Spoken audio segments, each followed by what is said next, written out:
What is up? We'll be doing my top 25 list this year. I'm really fucking scared. Number 25, we have Aborted. By the way, this will be going from 25 to 15. We have Aborted with Global Flatline, an absolutely sick record. Savon's vocals are fantastic throughout this whole release. Really dark, really almost like he's a living fucking corpse. Some really tight, amazing drum work from the new drummer. We've got great riffing, especially on songs like Origin of Disease and duaghting Euphoria. Some really great gore grind. 24 is Gojira with L'Avant Sauvage. I know it's a lot higher on other people's lists, but it gets a little boring after a while. But either way, it's still a great record. It's got some great songwriting ideas. It's a little more atmospheric than previous releases, and to boot with, it has a killer production set. Great songs like Explosia and Gift of Guilt. 23 is an EP. Down 4, the Purple EP. Really great southern sludgy metal. It's a lot more darker than previous Down works, a lot more longer. It's more intricate and technical, but still that great southern classic Down vibe that you've heard on albums like Down 2 and NOLA. Great album. 22 is another sludge one and easily the best of this year. High on Fire's De Vermis Mysterious.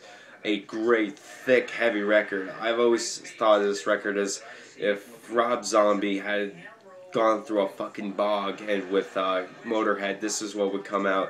And that's pretty much the product here. You have an interesting story about the brother of Jesus, and you have these great sludgy riffs, some great sludge songs on here like Fertile Green and a couple other great ones.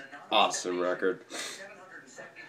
21 is Napalm Death's Utilitarian. Let the grind gods burn. It's an awesome fucking grind down. The songs also go fluently into each other, which is absolutely fantastic. Some really memorable moments, some new experimentations with like melodies and guest singers. Makes for a really interesting and fresh take on Napalm Death's classic sound. Number 20, we have Overkill with The Electric Age. Now, I'm a thrash fan, and I'm not as much as I used to, but this is still a great record. I mean, Overkill just fucking killed it on here, like their name says. You have almost this Bruce Dickinson style voice coming out in some of the songs from the singer, who has a great thrash tone, great classic thrash metal riffs, great drums, very solid songs, Come and Get It, the Electric Rattlesnake, stuff like that. Number 19 is Enslaved with Retard. Another amazing progressive black metal album from one of the most promising progressive black metal bands to come out in the 21st century. Thoughts Like Hammers being a prime example of how their songwriting has gone so obscure and so well coordinated that they've just become progressive black metal gods. Number 18, we have Spawn of Possession with Interso. This is Beethoven. If Beethoven made a technical death metal record, songs like Apparition, Bodiless Sleepers, Where Demons Go, Angels Follow are these massive fucking technical tunes.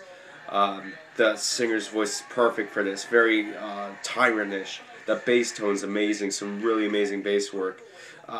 Classical inspired technical death metal riffs, but instead of just being we have that plus a lot of harmonized riffs that add a sense of melody, and the fucking orchestral elements are amazing throughout this whole album. Number 17, we have Catatonia with Dead End Kings, an emotional, melancholic journey through the minds of Swedish's best men. Now, this is an amazing record. Dead Letters, The Parting, stuff like that, where it has minimalistic style song structures, but they're able to cram a few other creative elements to help take those songs up and above and become symphonic masterpieces. And number 16, we have The Return of Lamb of God with Desolation, an amazing fucking thrashy Pantera-inspired record with a lot of, hey, we're back in the fucking business. Lamb of God got a huge press this year, but this was the first part of it, and the best part was this amazing new album. At number 15, we have Meshuggah with, of course, Kolos. This is a monstrous fucking experimental groove record. They even add some new elements of more melody, and even more changing time structures in their songs. A couple of really catchy ones like "Do Not Look Down into Your Mirror." The Last Virgile, which is really experimental, and just some great overall ideas that they've been coming up with for the last few years. I honor those men. Well, that's the first part of the list. The second part will probably up either tonight or tomorrow. I'm pressed for time. This is why it's 5 minutes, so I'm talking so fucking fast. Subscribe and comment. Keep it metal. Peace.